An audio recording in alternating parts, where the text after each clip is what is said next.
Yo siento la dulce presencia de papá. Y estos pastos verdes nos llevan al Salmo 23. En lugares de delicados pastos, Dios nos hará descansar. Sí que me tiro aquí, baby. No lo teníamos, no está en nuestras notas, pero en lugar de delicados pastos, Dios nos hará descansar. Junto a aguas de reposo nos pastorará. Y esos verdes pastos simbolizan ese lugar de alimento, pero también ese lugar de descanso donde las ovejas se acostaban en el pasto después de comer, ¿sí? Y estas aguas de reposo representan la palabra de Dios, el agua que nos limpia, que nos lava, que calma nuestra sed. ¿Qué fue lo que Jesús le dijo a la mujer en samaritana y en el pozo de agua? Las aguas que tengo yo son para vida eterna y nunca más tendrás sed. Estoy parafraseando lo que habla este versículo. Y quiero decirte hoy, iglesia, los que están conectados, los que van a ver este servicio más tarde, los que estamos aquí y hemos acudido a la cita divina. Vamos, si tú estás aquí, estamos hoy en una cita divina con el cuidado, con el amor del Padre. Y eso es lo que hacen los hijos, acudir a la cita divina con Dios. Confortará mi alma, dice el Salmo 23:3, y me guiará por sendas de justicia, por amor a su nombre. ¿Cuántos podemos aplaudirle a nuestro Padre? Él nos guiará, Él nos mostrará el camino, Él nos guiará por sendas de justicia, la justicia de Dios. Tenemos acceso a la justicia de Dios. Y seguimos en nuestra serie Let's Do It. Sí, nuestra serie. Estamos estudiando el libro de Nehemías. Y hoy vamos a hablar acerca del capítulo 10. Y si nos ayudan con el tiempo, porque si no, aquí estamos. Baby, ya el capítulo 10. Sí, estamos en el capítulo 10. Wow. Y yo quiero hoy retomar la historia que venimos leyendo de Nehemías, porque hay tres cosas que Dios puso en mi corazón y es el sábado pasado. ¿Cuántos estuvieron el sábado pasado con Laura y con Sebas? Ellos estuvieron compartiendo desde el capítulo 9 el quebrantamiento, el arrepentimiento que nos lleva a confesar el pecado, entendiendo que Dios nos ha llamado tierra fértil, y esto habla de una postura de nuestro corazón. No solo de arrepentirnos o sentirnos mal por el pecado, por aquello en lo que hemos caído, por aquello que nos se ha entrometido, ha sido esa piedra de tropiezo en nuestra relación con Dios, sino que la actitud de nuestro corazón es corregir y entender que Dios ya ha hablado algo sobre nuestra vida, una verdad. Somos hijos, somos tierra fértil, y esto habla de una postura del corazón. Recordemos que las murallas ya en este punto de la historia fueron reedificadas en el capítulo 7 y las puertas de la ciudad fueron levantadas y puestas en su lugar. Y Nehemías le da una instrucción importantísima a los que están ahí cuidando y guardando las murallas, ¿sí? Ellos reciben una instrucción importante, y era que no se abrieran esas puertas hasta que calentara el sol. En pocas palabras, que tuvieran mucho cuidado de lo que se estaba cocinando en la oscuridad, de lo que se estaba dando en aquel lugar oscuro para entrar a la ciudad y destruirlos. porque esas murallas sabemos que simbolizan la protección, la fortaleza de una ciudad, y esto habla de nuestra relación con Dios. Deben de estar estas murallas que están protegiéndonos, y habla de nuestra relación con Dios estando firmes en Él.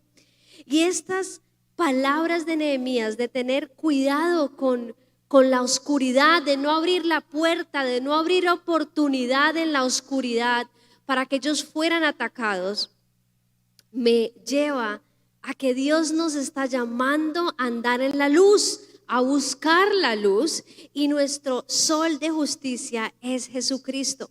Y quiero leer rápidamente Efesios 1 del 17 al 19, porque creo que esto habla a lo que estamos viviendo hoy, y dice así: le pido a Dios, el glorioso Padre de nuestro Señor Jesucristo. Aquí está el apóstol Pablo orando, está orando por los discípulos, está orando por los que creen, por esos hijos de Dios, y les dice a la iglesia en Éfeso, y les dice que les dé sabiduría espiritual y percepción para que crezcan en el conocimiento de Dios. Pido que les inunde de luz el corazón. ¿Cuántos queremos que esa luz de Dios inunde nuestro corazón? Yo lo declaro en el nombre de Jesús, para que podamos entender la esperanza segura que Él ha dado a los que llamó. Y ahora como iglesia, hoy estamos anclados a Jesús, a su esperanza segura, en medio de ¿qué? De la desesperanza, porque esa esperanza segura nos da a nosotros esa firmeza para estar ahí constantes, sabiendo que Él está con nosotros. Y después regresan muchas familias. En el capítulo 8 vemos cómo es convocado las familias de los israelitas, y ellos regresan. Y en el capítulo 8 vemos como Esdras, aquí entra un personaje muy especial. Él es un líder judío, dice la palabra que es escriba, conoce las escrituras, las has leído, se ha preparado, y él es el que lee la ley de Moisés. Acuérdense que en este tiempo ellos no tenían como nosotros la Biblia, ellos tenían la ley de Moisés porque todavía no había llegado Jesucristo, ¿sí? Él no vino a deshacer la ley, dice la palabra de Dios, pero era la guía para ellos vivir en justicia, la guía para agradar a Dios. Y Esdras les leyó la ley de Moisés, ¿sí? Y en las puertas del agua, eso nos lo compartió Juanse Ivane, y ahí en este lugar profético, el agua que limpia, el pueblo fue confrontado y despertado en adoración. Dios utilizó a este líder, a Esdras, para traer de nuevo la restauración, la adoración en el corazón del pueblo. Y vemos hoy ¿cómo continúa la historia, baby? Cuéntanos. Wow, gracias, baby, por todo este resumen de los capítulos que hemos estado viendo. Y creo que llegamos a un momento definitivo. Y no hemos decidido no decirlo, declararlo, que son momentos difíciles, pero le hemos llamado momentos definitivos. Y le hemos llamado a nuestra enseñanza, como dijo Vero, una relación de pacto. ¿Alguien ha estado en una relación en este lugar? ¿Sí? ¿Nadie? ¿Sí? Yo estuve en una relación antes de casarme contigo. Sí. Y de eso queremos hoy hablarles, porque llega un punto muy importante para este pueblo, para el pueblo de Israel, para Nehemías en este punto. Y aquí en el capítulo 10 ya estamos viendo, después de todo lo que nos compartió Lau y Sebas acerca de el confesar, lo que produjo este confesar, que Lau nos decía que era literalmente tirar una ¿qué? Tirar una piedra al enemigo. interpretación me quedó en mi corazón. Y después de ese confesar los pecados, ahora ellos van a hacer un compromiso, una relación de pacto. Y últimamente he estado hablando con algunas personas en donde he visto que sus relaciones, no solo sentimentales, sino también familiares o en donde estén emprendiendo, ven como si algo se quebrantara, o no ven que esa relación o ese pacto sigue adelante, sino que tal vez a veces por las circunstancias que vamos a estar hablando se rompe ese pacto. Pero tú y yo hemos sido llamados a tener una relación de pacto primero con Dios. Ese es nuestro enfoque en este tiempo. Nosotros, Vero y yo, este año cumplimos 11 años de casados, y nosotros nos declaramos, en lo civil se dice, nos juramos, ¿sí? Unos votos de compromiso, de fidelidad, Vero. Pero hoy más que nadie entiendo que he llegado hasta este punto y he podido ser fiel y cumplir la palabra porque primero he entendido mi relación con Dios. Y este primer punto es para nosotros muy importante: un compromiso de obediencia. Ahí lo puedes escribir. Este es nuestro primer punto. Para tener una relación de pacto es necesario entender que es un compromiso de obediencia, es un pacto con Él. Y ahí en Nehemías capítulo 9 versículo 38, Sebas y Laura nos dejaron con este capítulo, el capítulo 9, y dice en el último versículo, ya íbamos centrado al capítulo 10, dice: entonces el pueblo respondió, en vista de todo esto, de todos esos pecados, de todas esas situaciones por las cuales este pueblo había desobedecido, dice: hacemos una promesa solemne. En otras traducciones dice fiel promesa, y la ponemos por escrito. En este documento sellado están los nombres de nuestros líderes, levitas y sacerdotes. Y mira ahí, ya entrando al capítulo 10, si puedes abrir tu Biblia o seguirme, mira, firmaron este pacto los gobernadores. El gobernador primero, Nehemías, fue el primero que firmó este compromiso. Los sacerdotes, los levitas, los jefes del pueblo firmaron un pacto. Y el pueblo de Dios estableció un pacto con Dios, con Él. Y me llama mucho la atención porque la palabra pacto viene del hebreo berit. Alguien que diga berit. B-E-R-I-T.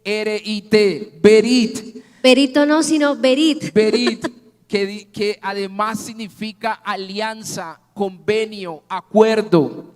Esta palabra se deriva de una raíz hebrea que significa, literalmente, ¿saben qué significa cuando hace un pacto? Y voy a decir lo mismo que Laura, hubiera traído algo muy simbólico, pero significa encadenar. El pacto significa, es la misma palabra que se usaba para encadenar, poner grillos. Nos habla de una unión tan fuerte que es para toda la vida. Ese es el sueño de Dios, que cuando hacemos un pacto, que cuando nos comprometemos, somos hombres y mujeres de una sola palabra, que el compromiso que nosotros estamos haciendo no es simplemente por una emoción o porque quiero casarme o porque, sin entender el poder que hay en el pacto. Y hoy queremos hablarte de lo que el Señor ha hecho con nosotros, porque después de 11 años que nos prometimos ser fieles, que nos prometimos seguir a Jesús, amarlo en medio de todas las circunstancias que hemos vivido, podemos hoy estar de pie. Así que ese pacto significa literalmente encadenarnos, poner grillos en nosotros. Es una unión fuerte. Esta unión que nos hace uno. Por eso Vero y yo somos una sola carne. Ese es el pacto, el poder del compromiso. Ya no soy tan blanquita, porque Ya pues no, como sí, estoy con sí. vos, pues sí. ¿Y por qué digo todo esto? Porque meses antes, Vero lo ha dicho muy bien, la ciudad de Jerusalén, sí, eran solo escombros, estaban en vergüenza, la gente estaba siendo humillada y en pocas palabras había una desigualdad social. Pero ellos entendieron que la obra no culminaba en hacer un edificio o una estructura. No culminaba ahí en construir algo. Seguía un nivel mayor, un compromiso, un pacto mayor. Y de eso hoy quiero hablarte. De lo que tú y yo estamos haciendo es mucho más grande que simplemente construir algo. Estamos haciendo un pacto para toda la vida. Y ese pacto, cuando hay un pacto de sangre, cuando hay una palabra, hay un beneficio también. Y ellos entonces evaluaron cómo podían continuar por todo el tiempo. Y ahí es donde ellos nos enseñan que era necesario hacer una fiel promesa, un pacto solemne. Y no solo eso, sino que era necesario escribirlo.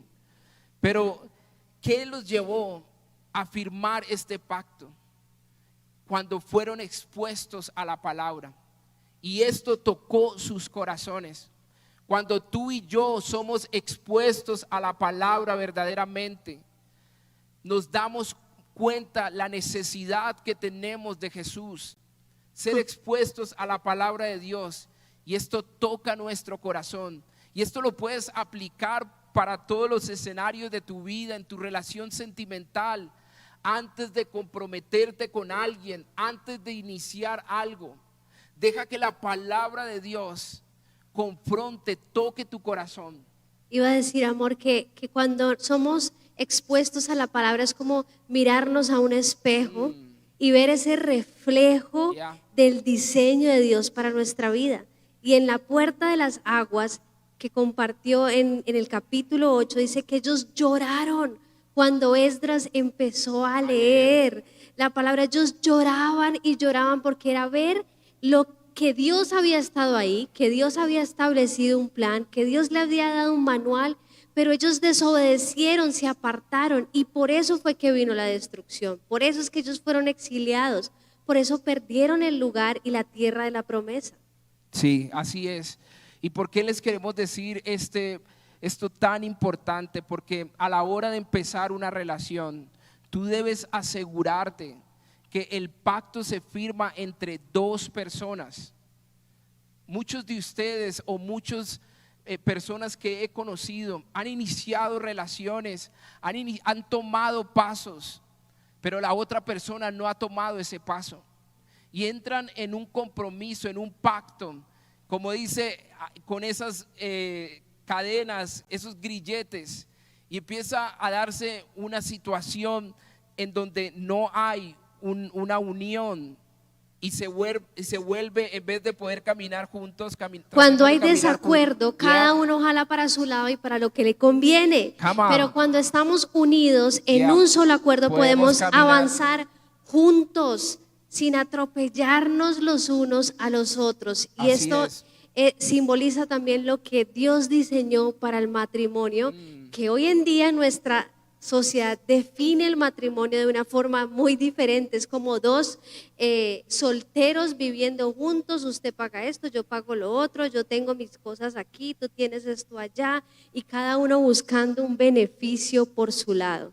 Pero esto habla de una unidad y de sincronizar. Baby, yo te lo he dicho, muchas veces hemos sido honestos con ustedes, ¿sí? El hecho de que estemos aquí, somos seres humanos Y muchas veces yo he querido salir corriendo y tú no me lo has dicho nunca, pero yo creo que alguna vez hemos querido salir corriendo por circunstancias, porque yo sigo dejando la toalla mojada en la cama, o porque sigo dejando los boxers en el piso, ¿sí? Porque sigo con cosas que tal vez a Sí, veces cuando yo veo ese desorden, yo quiero salir corriendo al supermercado a otro lado y no verlo. Eso sí es verdad.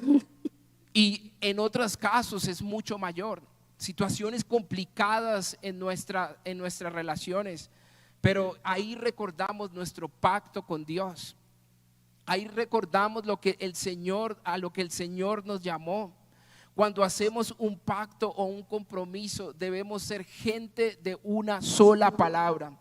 Muchas veces queremos disfrutar el beneficio sin entrar en un pacto, y a veces ni entendemos lo que significa ese compromiso, una relación de pacto. Lo hemos dicho una y otra vez, la hombría es la aceptación de la responsabilidad. Estamos dispuestos, queremos empezar una relación, queremos iniciar un emprendimiento. ¿Entendemos lo que significa este compromiso? Hoy el Señor nos está llevando a un nivel mayor. Y quiero hacer un paralelo con la situación actual, baby, que estamos viviendo. Veo que estamos llegando a un momento trascendental de hacer un acuerdo o un compromiso nacional, ¿sí? Eso es lo que estamos esperando, que las dos partes puedan llegar a un compromiso, ¿sí? ¿Ok? Eso es lo que toda la nación está esperando. O las tres partes, Y diría yo. justo estábamos viendo este capítulo 10 cuando habla de firmar un pacto. Pero ahí es donde necesitamos entender que esto es de todos. Esto no es solo de el grupo X que está liderando, ¿sí?, en las mesas de negociación. Esto es de todos y debemos estar dispuestos a cumplir nuestra parte. Muchos quieren la bendición sin el compromiso. Así es. Y nuestro segundo punto para hoy es: no tendremos alianzas con el pecado. Si vemos ahí la historia, cómo se va desarrollando en Nehemías 10, quiero leerles el versículo 29. Y bueno, no les voy a leer todavía, les voy a leer el versículo 30, pero quiero parafrasear algunas cosas que suceden entre el versículo 29 al 30, y es que ellos, dice ahí, que se unieron con sus jefes, ¿sí?, mediante juramento. Juraron que caería una maldición sobre ellos mismos si dejaban de obedecer la ley de Dios. Así dijeron: que caiga maldición sobre nosotros si no cumplimos con lo que tú nos has dicho. ¿Por qué dijeron esto? ¿Dios los obligó? No, porque ellos realmente cayeron en cuenta que al haberse apartado, al haber caminado en desobediencia, estaban en la inmunda, y que Dios había planeado algo muy bueno. Dios había provisto prosperidad, bendición, paz, pero debido a la voluntad propia, a querer las cosas a la manera que ellos la querían hacer, se apartaron, y al darse cuenta de su gran error, dijeron: hagamos el pacto y que caiga sobre nosotros maldición si no obedecemos, si no cumplimos. Prometieron solemnemente al pie de la letra todos los mandamientos y ordenanzas y decretos. Y en el versículo 30 dice así: si tienes ahí tu Biblia y estás ahí en Nehemías 10, busca este versículo 30, dice: nos comprometemos a no permitir que nuestras hijas se casen con los habitantes paganos de la tierra, ni a permitir que nuestros hijos se casen con sus hijas. Yo la verdad, cuando lo leí, yo dije: wow, es drástica la cosa esta, ¿no? O sea, no quieren lugar con el pecado y dicen: es que ni mis hijas ni mis hijos vamos a permitir que se casen con personas que están apartadas de Dios, que tienen otra ley, que tienen otras costumbres, que tienen otra cultura, que habita el pecado. Y esto me llevaba a entender, viendo el contexto, por eso siempre es importante entender la historia, el porqué de las cosas. Entonces uno puede decir, uy, qué religioso, o sea, nadie se pueda convertir a Dios, ¿sí? Pero no, aquí lo que sucede es que el pueblo de Dios, el pueblo de Israel, tropezó todo el tiempo por este mismo problema, por permitir que la cultura del pecado entrara a sus corazones. Entonces ellos dijeron, vamos a ser radicales. Es que ni mis hijos ni mis hijas se van a casar con personas que no tengan los mandamientos en su corazón, con los paganos, con aquellos. Las personas paganas significaba aquellos que practicaban costumbres de idolatría a otros dioses, y esto incluía sacrificios de aún hijos y muchas cosas. Y ellos dicen, es que ni eso vamos a permitir.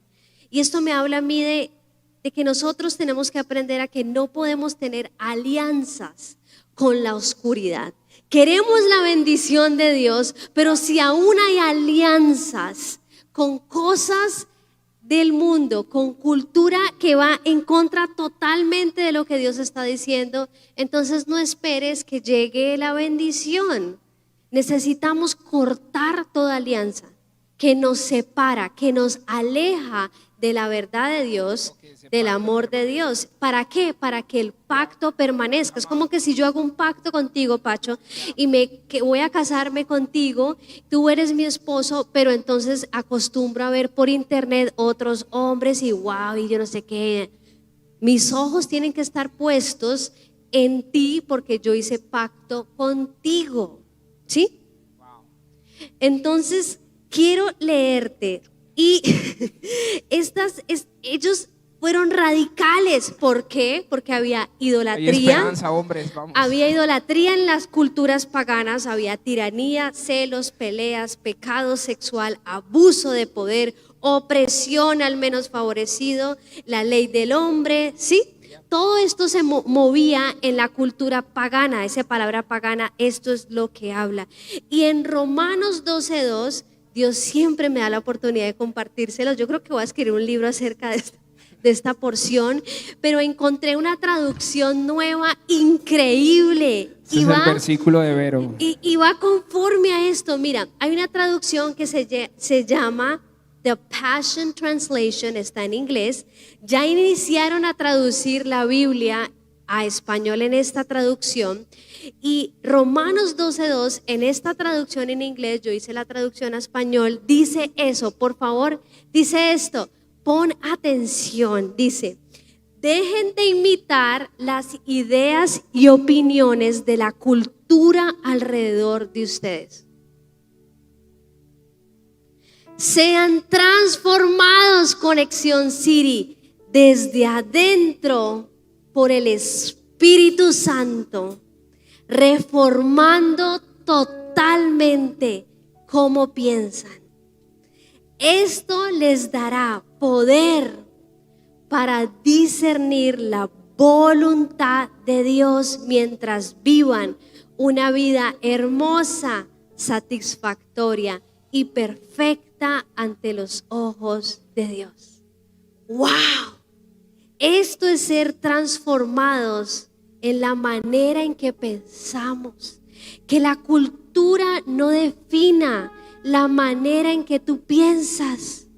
Que la cultura no defina lo que tú apruebas o desapruebas, lo que tú permites en tu vida. Que la palabra a través del Espíritu Santo traiga una reforma a tu mente. Y esa es la reforma que necesitamos en Colombia. Esa es la reforma que necesita nuestro país.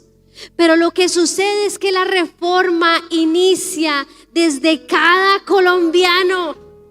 La reforma inicia en ti y en mí. Y como la iglesia, como esa luz que está en ese lugar alto, alumbrando a todos los que están alrededor, debemos de iniciar. Debemos de ser ejemplo. Necesitamos una reforma mental que se manifieste en el corazón, porque es desde adentro hacia afuera. Vamos, di conmigo, Conexión City, es desde adentro hacia afuera. Desde adentro hacia afuera.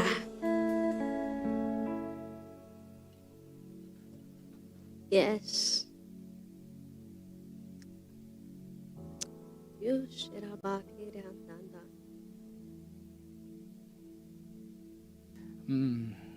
Si puedes levantar tus manos ahí lo más alto posible. Padre, tú nos has hablado de la importancia del pacto, de un compromiso contigo.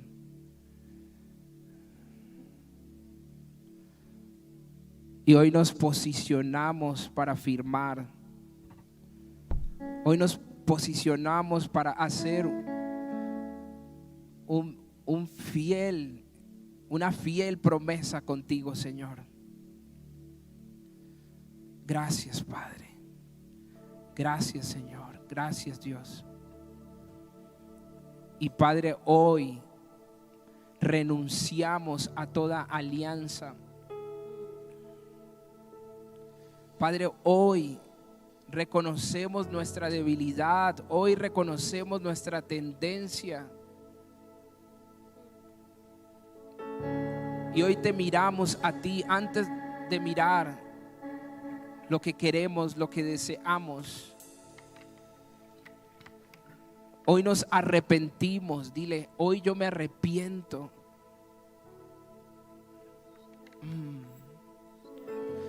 Y nuestro tercer punto es: no abandones tu casa.